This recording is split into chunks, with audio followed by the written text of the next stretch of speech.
Welcome to today's podcast, Healing Through Love, with Dr. Matt Singer, a holistic medicine specialist with an expertise in energy work, homeopathy, and works with people all around the world to help them remove emotions trapped in the body. And co-host Holly Celiano, a mother, intuitive healer, and well known to international audiences as a resource for truth seekers on a variety of global concerns that are currently impacting humanity.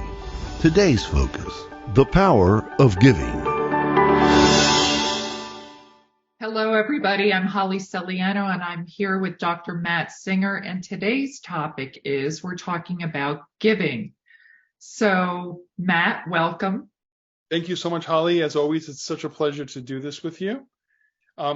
So let's start out. This is a really powerful topic, the power of giving. From biblical times to every great sage and prophet and medium and channel that has ever spoken about the law of abundance, it always has to do with giving. And giving is so powerful in terms of not just money, but giving of our time, giving of our love, giving of our patience, giving of our attention. Even just giving a smile can be so powerful. So one of the reasons why I know you and I decided to do this topic is because giving is such an important aspect of life. It encompasses every aspect of not just our physical, our spiritual, our emotional, but it has to do with our everyday life is giving. So let's talk about that. Great. So giving, as you know, it is better to give than to receive, as they say in the Bible. And in my journey with people, I have discovered there are givers and there are takers. And I have been with takers in the past, and they will deplete you of your energy. They deplete you of your time. They'll deplete you of they'll just take from you and not give back. And then you feel empty and resentful. And I have found a giver needs a giver because they're both giving unconditionally back to each other.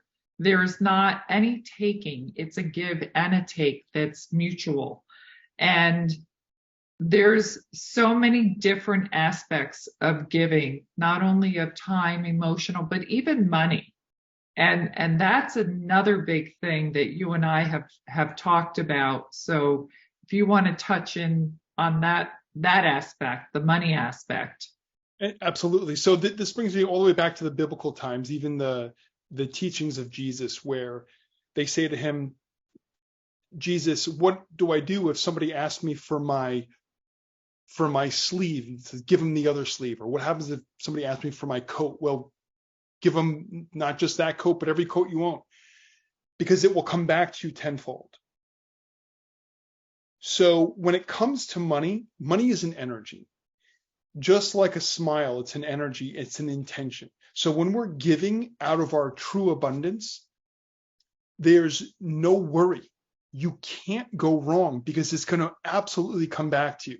When you're giving without wanting it to come back or needing it to come back or doing it for it to come back, when you're giving for the sake of giving, that it brings you so much joy to give, the law of the universe will reward you tenfold, 100-fold. There's no limits to what the universe will bring to you when you're truly giving out of your abundance. So for people, they say, well, I don't have a lot of money to give. Neil Donald Walsh said in one of his talks, he said to a man, well, do you have $1? He says, yeah, I have $1. He says, okay, well, go make change and give somebody 50 cents and just see what happens.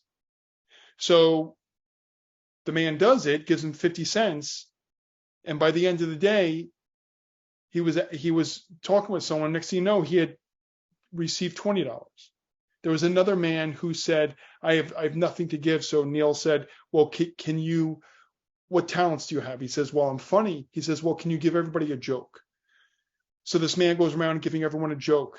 And he said, I just feel so good. I'm just giving love out of my abundance. And 6 months later, the same man came back to another one of his seminars. And Neil said, I didn't even recognize him. He was dressed in the nicest clothes, driving the nicest car. He said his shoes were $900 shoes. He said, my God, what happened to you? He said, I took your advice and I just gave and I gave and I gave and I gave. And I can't tell you how, but it just turned around and started coming back to me. And I have so much now that it just brings me so much joy to keep giving. And the more I give, the more I get. It's true. And on that same note, with giving, people equate all these scams out there and con artists with giving, and they get coerced into thinking they're doing something good or beneficial. And there's very sophisticated people out there that know how to use the right words to coerce you and schmooze you, so to speak, to have you do what they want. But that's not truly giving. That's deception.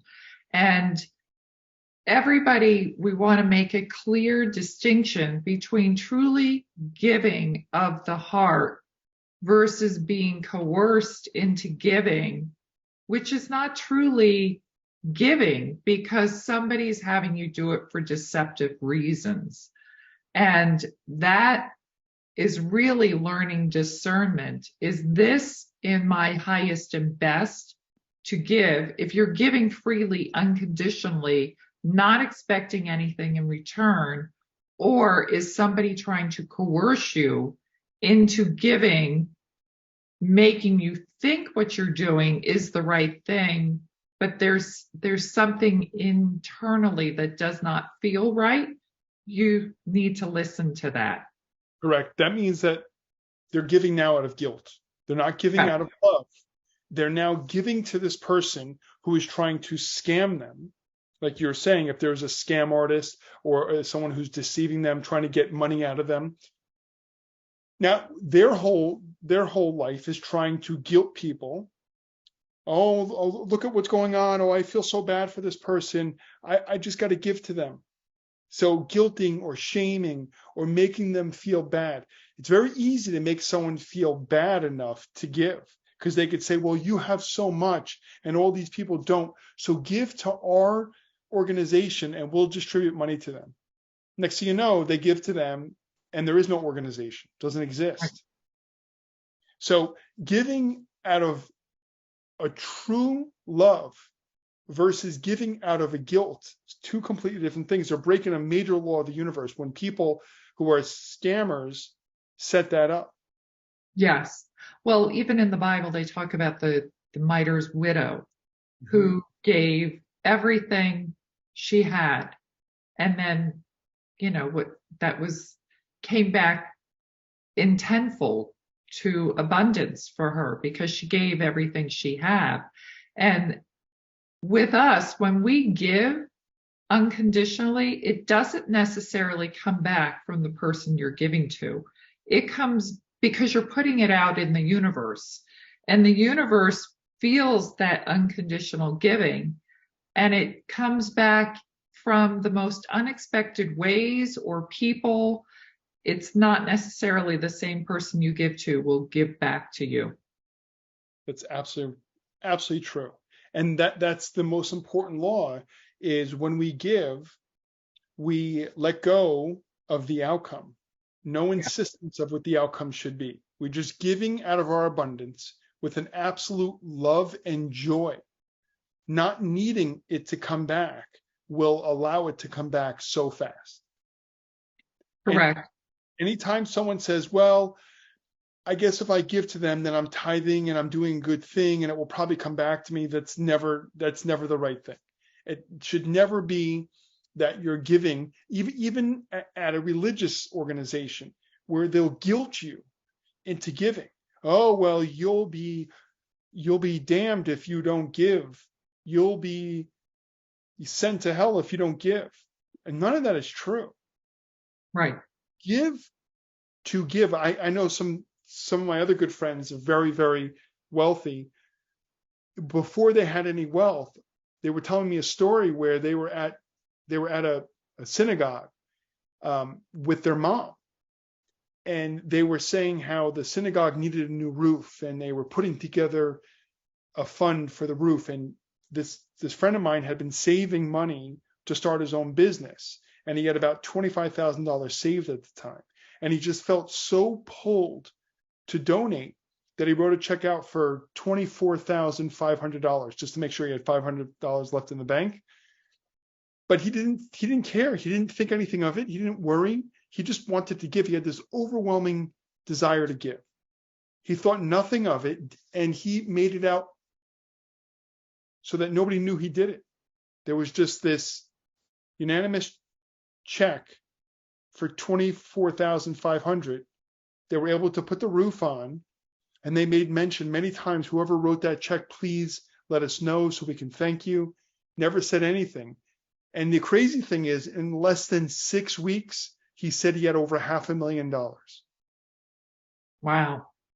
Because the business he was getting ready to start, 3 investors came up to him, wanted to be a part of it, and they each forwarded him a total sum of $500,000.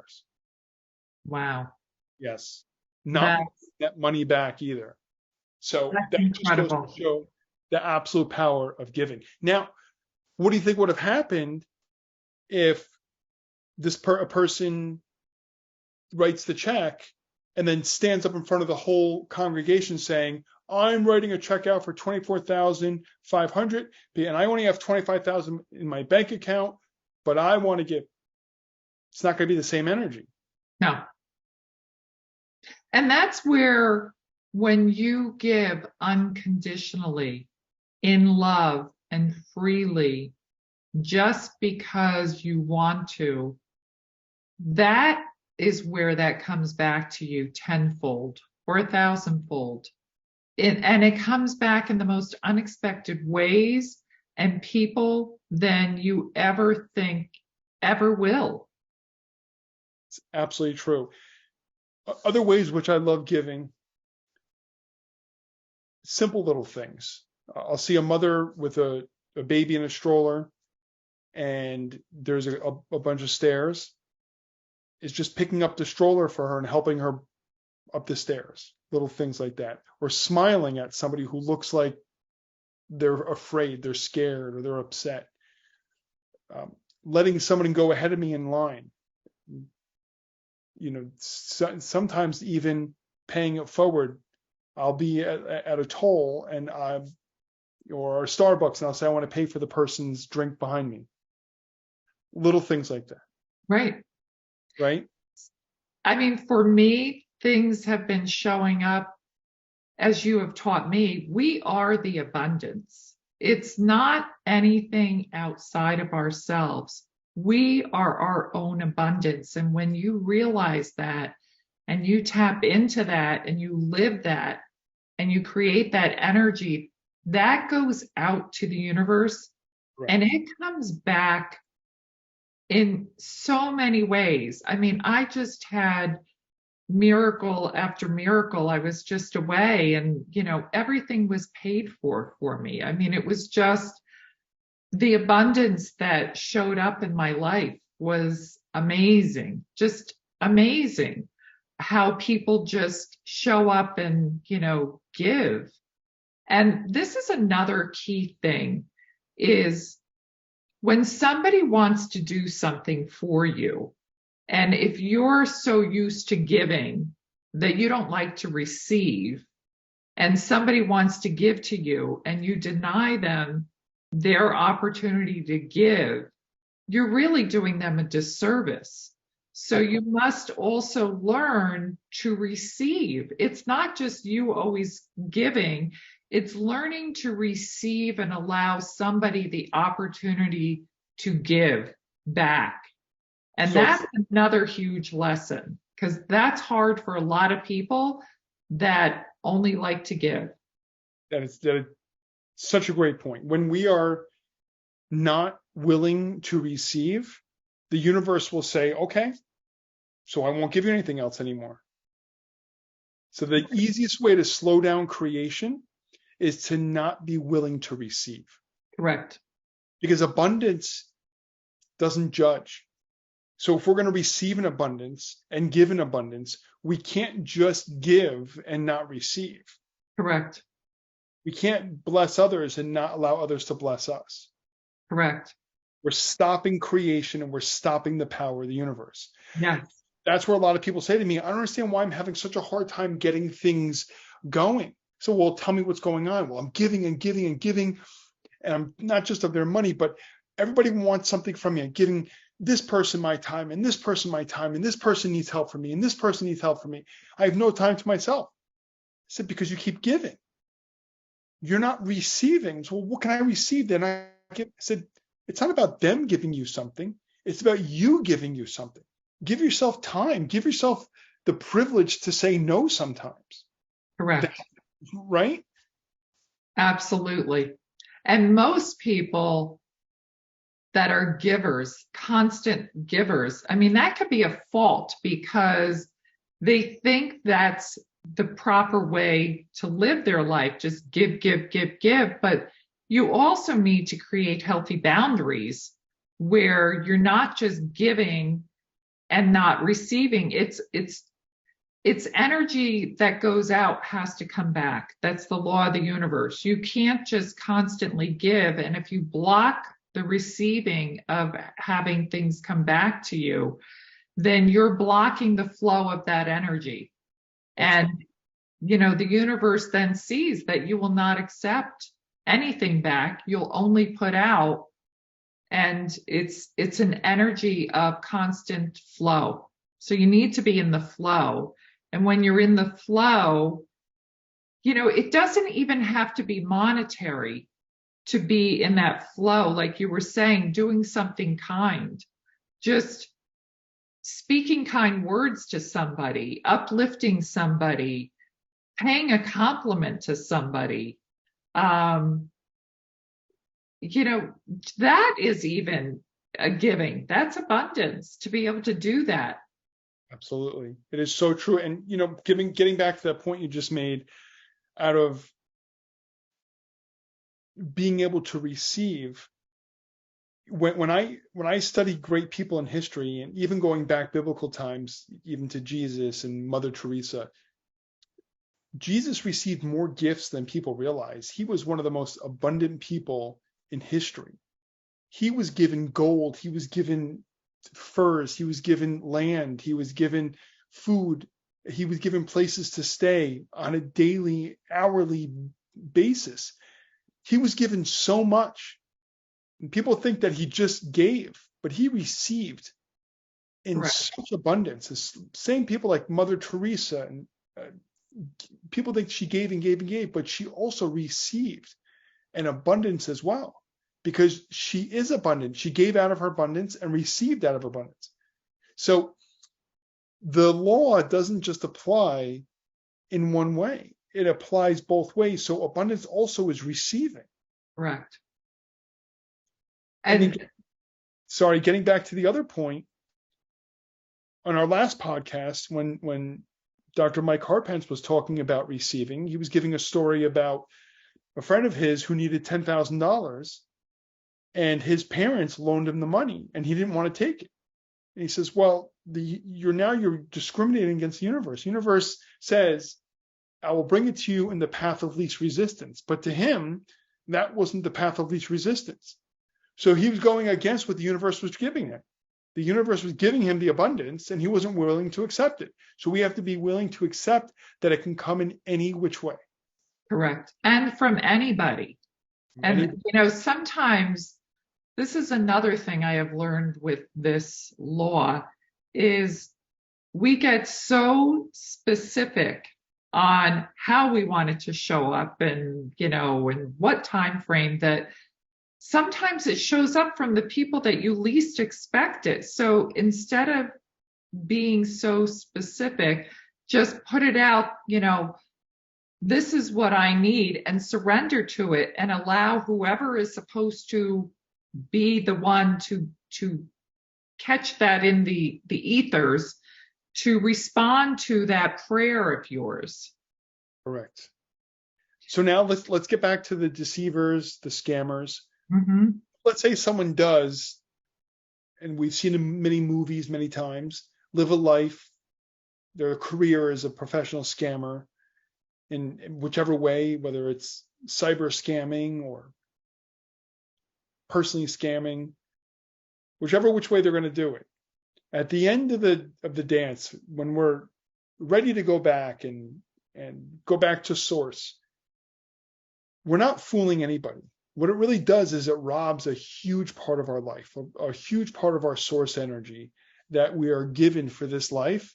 Every time we take something from someone unwillfully, when we're breaking that law of abundance, we're not fooling anybody.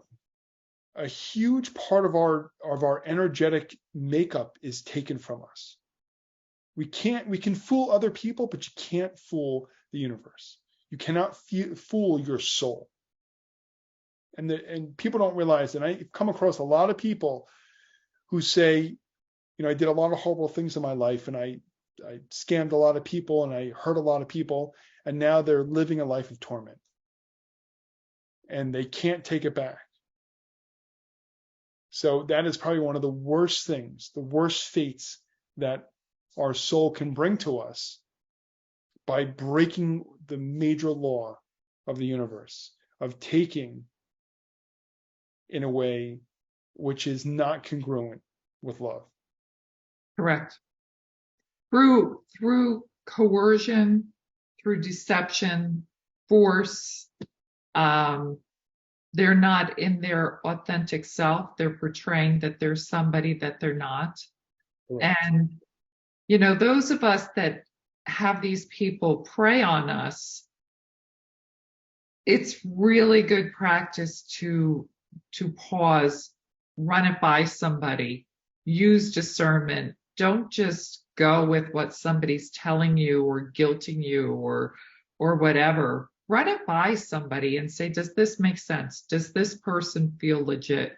I run things by you all the time, and thank God.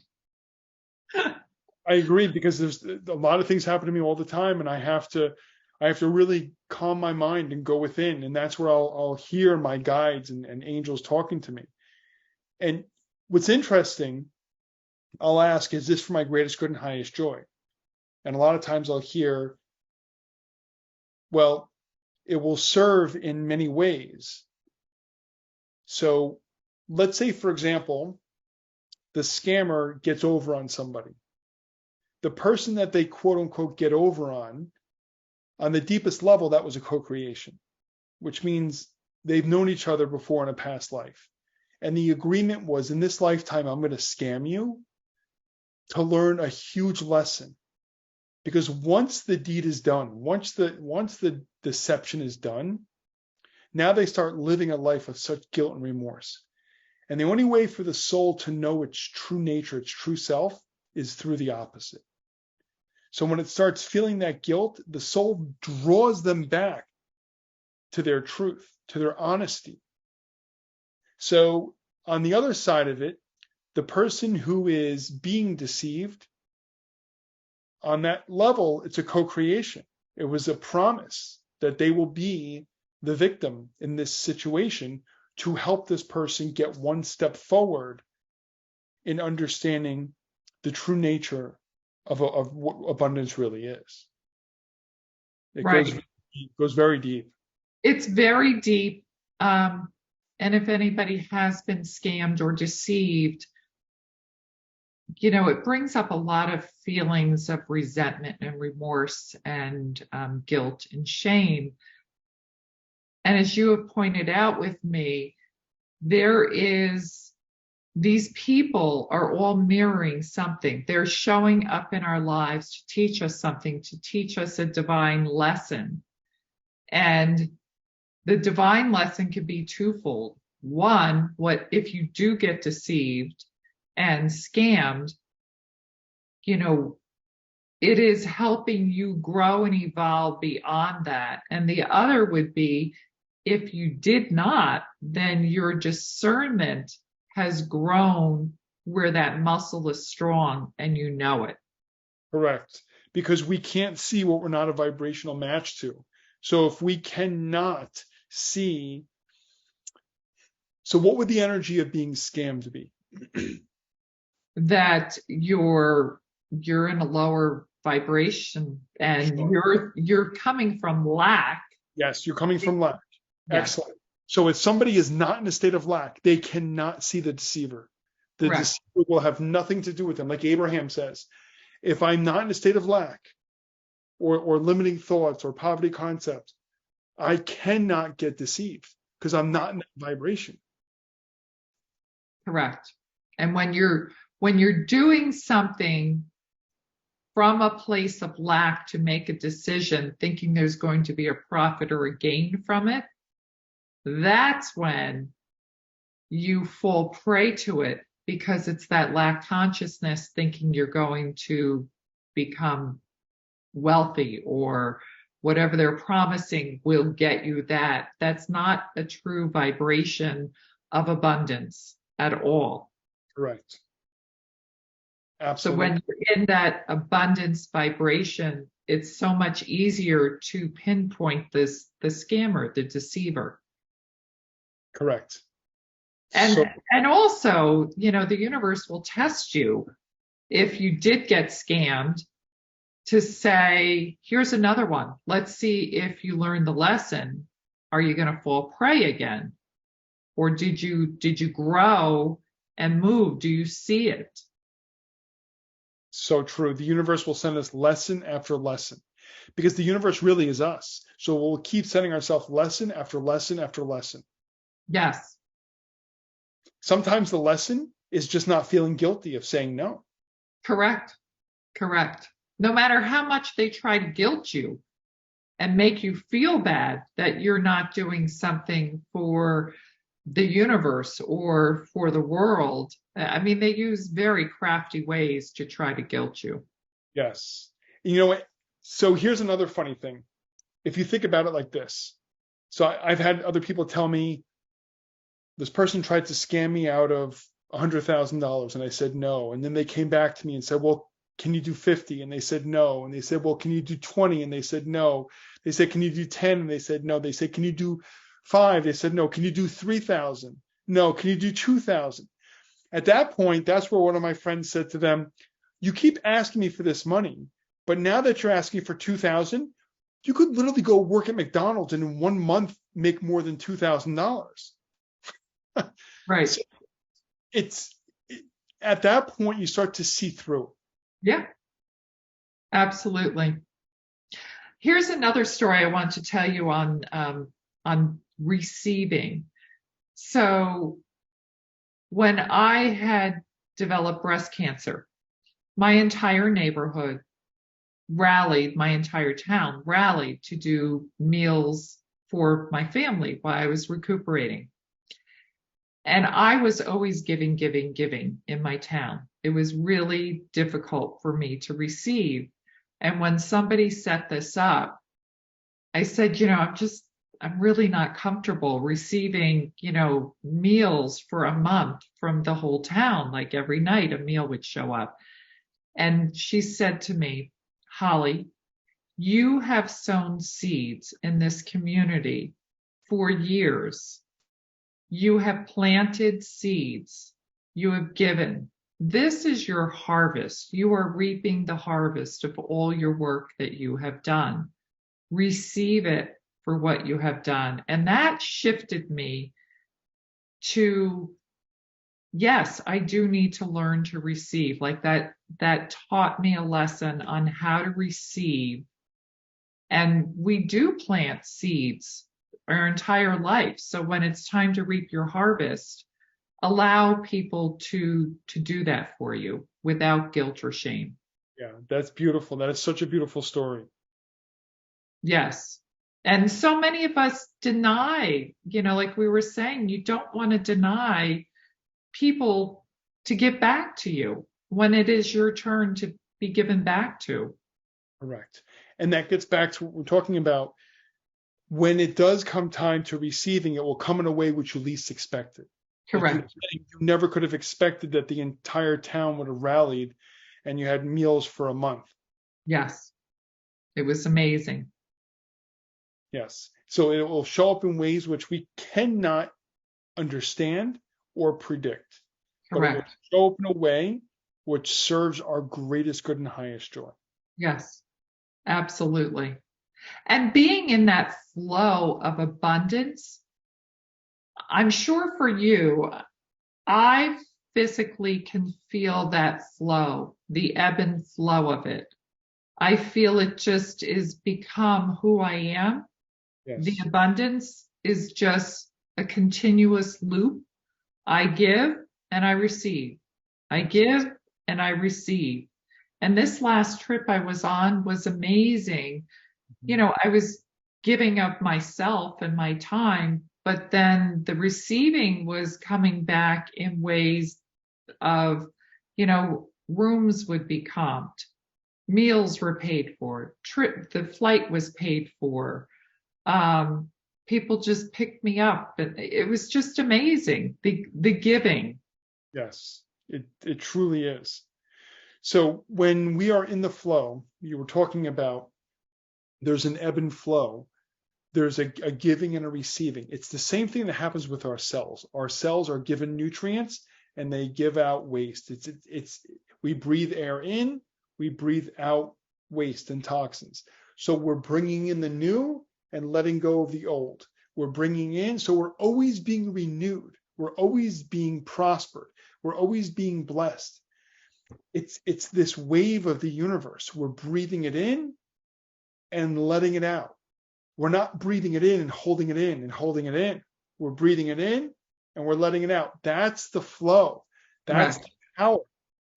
When it's a give, it's a receiving.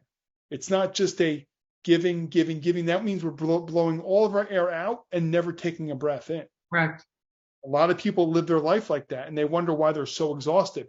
Secondly, all healing takes place in that powerful energy of receiving. So when like you were saying, when you're constantly now in the flow, that's where all health takes place. So whenever we get sick, even if it's just like a cold or a flu or an ear infection or something, that's where I'll always ask myself, how did I create this? Because it's easy for me to say, oh, I probably picked it up from this person or this person, but your body's too smart for that because we come in contact with people every day, with germs every day, and you don't get sick. It's that one time when we let our guard down or where we're stressed or where we're doubting or fearful that now we're not in the flow.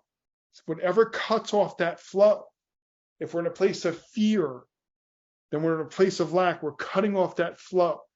We're breathing out. We're not breathing it back in. And that exhausts the body, and then the body eventually breaks down. So anytime there is any kind of illness, I always ask myself, what did I do to attract this or to create this? Because it's always me. It's never outside of me. It's always me. And when I can see it, then I can heal it. Correct. Well, as you know, I got sick while I was traveling. And for me, I haven't been sick in a long time, but I find sometimes we need to just be quiet. We're on the go so much. It's the body to recalibrate, to recharge itself and up level. Sometimes when we're so quiet, we get taken down and then we rebound higher on an energetic level. Correct. Absolutely. Very often getting sick also is a release. Mm-hmm. So we can have stress building up, and it doesn't have to be bad stress. An exciting meeting or encounter, seeing friends you haven't seen in a very long time, meeting people we haven't seen in a long time. The anticipation, the excitement can be building up for weeks. Very often you'll see it a lot in students where they're in school and then they finally get to winter break, and what happens? They get sick because they've had all this energy building, all this stress building, all this fatigue. And then finally they had the feeling as, oh, I can finally relax. And what happened? Boom, they let their guard down and they get sick. It's also a release. Right. So, and it also has you go deeper within your body when you're quiet without being distracted with all the running around that we do. When you don't feel good, you're quiet. You can just go within. That's absolutely 100% the most powerful, is going within. It always comes from within. And I'll tell you, very often there's been times where I felt like I was coming down with something, and one part of my fear-based brain would say, oh my gosh, what happened? How's this happening? And then when I can calm my mind and go within, I'll hear myself say, this is nothing you can't handle. Find out what you did to create it. I'll go in, I'll find the stressor, I'll find the thing that started getting me more focused on fear than on love. I'll find out what it was. I'll change the energy to it. And in less than 24 hours, I'm completely better. So Yeah. it is that powerful. So that's also the giving and receiving. That was me receiving from my body the information and giving my body back what it needed. So that on that level, that's how the giving and receiving comes as well. Right. Yeah. And there's nothing wrong when we do get sick and get something, just to allow that time, because it's a time of rest and restoring ourselves. It's okay. Correct. And so many people don't do it and they push through. I have little kids I have to take care of.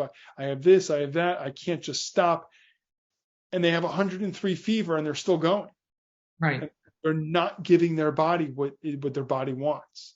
Right. So and it's okay to say, I need help. Yes. Or, I'm not. It's again going with boundaries of saying no. Correct. Because when they're not saying no, they're out of balance. Correct. So when they can rebalance, that's where everything will heal. Yes. Yes. Well, everything is abundance, not just money. And everybody just attributes money to abundance. Yes. No, it is your thoughts. If you're thinking positively, that's being in the flow. Because if you're thinking negatively, then that's also, you're creating that. So abundance is having positive thoughts, speaking positive words, having help, doing kind deeds for people. It's just the simple things, like the act, like you were saying, carrying the stroller up the stairs. That's all abundance. All of these things are abundance and a way to serve and give. And it comes back to you in a multitude of ways. Correct. So true. Yes. So. The thing I love about Louise Hay, most people know who Louise Hay is. She was such a pioneer in positive thinking. When she talked about abundance, she would talk about breathing. When you breathe air in and you breathe out, you don't worry if your next breath is going to be there. You just know it. Correct. Same thing with the sun, like Dr. Mike said. You don't worry tomorrow, is the sun going to come up? You just know it. Correct. There's an abundance of sunlight. There's an abundance of oxygen. There is an abundance of everything you need and want. You have to know beyond a shadow of a doubt it's there. Correct. And that's the key, knowing. Just know. So that energy of lack and fear is the energy that would create an energy of hoarding or an energy of deception or of scamming. I need to gather much as I can in this lifetime so I can get ahead. So that means if I have to steal from this person and steal from this person, that is the ultimate lack mentality. Mm-hmm. And one way or another, it will come back to us. Correct. What we put out is what we get back. So when we're putting out the lack, it will come back to us tenfold. When we're putting out the abundance, it comes back to us tenfold. Correct. And when we put it out with no fear, with an absolute knowingness that it always comes back, we will always be supported. Always. Yes. Always. It is miraculous when you're in that flow to see that show up in your life, tangible each and every day. It's a daily abundance. It truly is. So, Holly, this was excellent. So, in wrapping this up, let's give our listeners a couple of steps that they can use to truly bring in the abundance in their life. So the first step would be what? First step, again, it goes back to gratitude, being gratitude each and every moment of the day for the simplest, littlest things. Even if what you deem bad is happening in your life, there is no bad. They're just experiences. Have gratitude for those experiences, for their helping you evolve to be a better person. Beautiful. So yeah. What would you say the first step would be? No, that is my first step. I would say that the next step is let go of the outcome. Right? Correct. Don't try and outsmart the universe. Allow the universe to show us. Correct. That's why when you were saying, if you want something, don't be so specific who it has to come from. Just allow it. Allow it to show up however the universe has planned for you, because I've had so much come back to me in the most unbelievable ways from the most unbelievable people that I would have never guessed it. I couldn't have even designed it that way. And it's just allow, surrender and allow. Absolutely true. I love it. And another step is give and receive. Be in that ebb and flow. Don't just give. Give and receive equally, in equal kind, because that creates the flow. 100% true. Absolutely true. And do you have another part to add that you? The last part I'll take from Neale Donald Walsch. I love in the book Conversations with God. It's just staying, which goes along with that gratitude, staying in a state of knowingness, just knowing. Correct. With no doubt.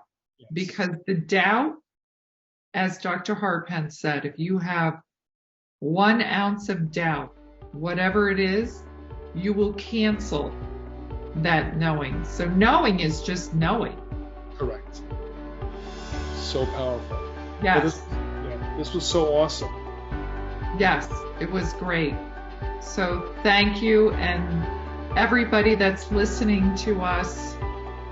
Being a giver is also learning to be a receiver. Absolutely. Well, thank you so much, Holly. It's such an honor to do this with you. So thank you. It's an honor to do it with you. Bye, everybody. Bye. Thank you for joining Healing Through Love, and please stay tuned for future shows. And join us as we spread the power of love.